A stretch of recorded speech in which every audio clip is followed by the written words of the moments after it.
دیکھیں پہلی بات تو یہ ہے کہ میں نے جب آپ کو یہ سارے انتخابات گنوائے میں نے اس میں 2018 کا تو ذکر نہیں کیا، اس لیے کہ 2018 کے بینیفیشری کوئی اور تھا، یہ آپ کے علم میں ہے۔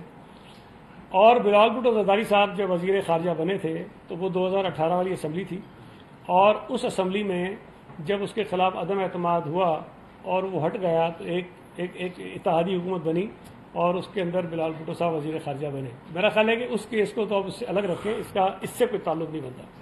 اب آ جائیں، ایک منٹ کا آدھا جواب دیا میرے لیے۔ دوسری بات جو آپ کہہ رہے ہیں 2024 کا جو انتخاب ہوا اس میں جو کچھ ہوا ساری دنیا کو پتہ ہے کہ نواز شریف صاحب ہار گئے، شہباز شریف صاحب ہار گئے، مریم صاحبہ ہار گئیں، اور بہت سارے لوگ ہار گئے، پھر ان کو جتوا دیا گیا۔ فارم 47 کی پیداوار ہے یہ سارے، اور پھر ان کی حکومتیں بننے لگیں۔ پیپلز پارٹی کے پاس اس وقت کیا چوائس تھی؟ دیکھیں اس وقت پی ٹی آئی تھی اسمبلی میں جس کی نمائندگی تھی، نون لیگ تھی جس کی نمائندگی تھی، اور پیپلز پارٹی تھی جس کی نمائندگی تھی۔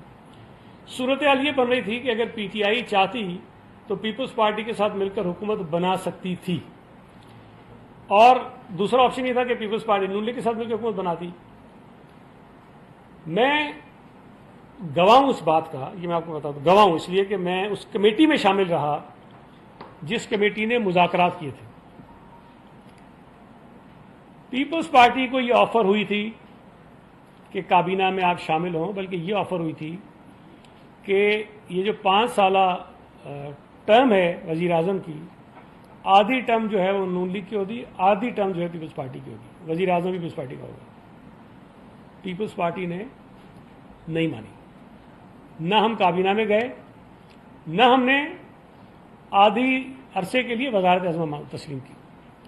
پیپلز پارٹی چاہتی تھی کہ اسمبلی کے انتخابات جو ہوئے ہیں، دیکھیں اس سے پہلے بھی جو میں نے آپ کو گنوائے نا، 88 کے ہوں، 90 کے ہوں، 97 کے تو بہت ہی برے تھے، لیکن پیپلز پارٹی نے اسمبلی نہیں چھوڑی۔ تمام تر چیزوں کے باوجود ہم اسمبلی میں آتے تھے اور ہم کہتے تھے کہ کوشش ہماری ہونی چاہیے کہ ہم اپنے انتخابی نظام کو ٹھیک کرنے کی کوشش کریں، جو آیا سو آ گیا آپ اس کو ٹھیک کریں۔ ہماری خواہش تھی کہ پی ٹی آئی بھی اس نظام کا حصہ بنے اور چاہیں تو وہ حکومت میں ہے پیپلز پارٹی اس کو سپورٹ کرے، لیکن انہوں نے انکار کر دیا۔ انہوں نے کہہ دیا کہ نہیں، نہ ہم پیپلز پارٹی کو ساتھ ملائیں گے، نہ ہم نون کو ساتھ ملائیں گے، ہم اپوزیشن میں بیٹھیں گے۔ وہ فیصلہ تھا۔ آپشن کیا تھا؟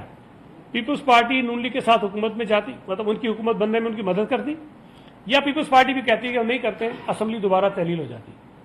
اور 7-8 مہینے لگے تھے انتخابات میں، اور مزید مجھے نہیں پتا کتنے مہینے لگتے، اور یہ ایک مطلب ڈیریل سا ہو جاتا نظام، آپ کا جو پارلیمنٹ کا سسٹم ہے وہ خراب ہو جاتا۔ اس صورتحال میں پیپلز پارٹی نے نون لیگ کی حکومت بنانے میں ان کی مدد کی، اور وہ حکومت بنی۔ اور پھر جو طریقہ کار انتخابات کا ہوتا ہے، جس طرح وزیر اعظم کا انتخاب ہوتا ہے، اسپیکر کا انتخاب ہوتا ہے، ڈپٹی اسپیکر کا انتخاب ہوتا ہے، چیف منسٹر کا انتخاب ہوتا ہے، اسی طرح صدر کا انتخاب ہوتا ہے، سب یہ چیزیں ہوئی اور وہ اس کے نتیجے میں منتخب ہو کر آ گئے۔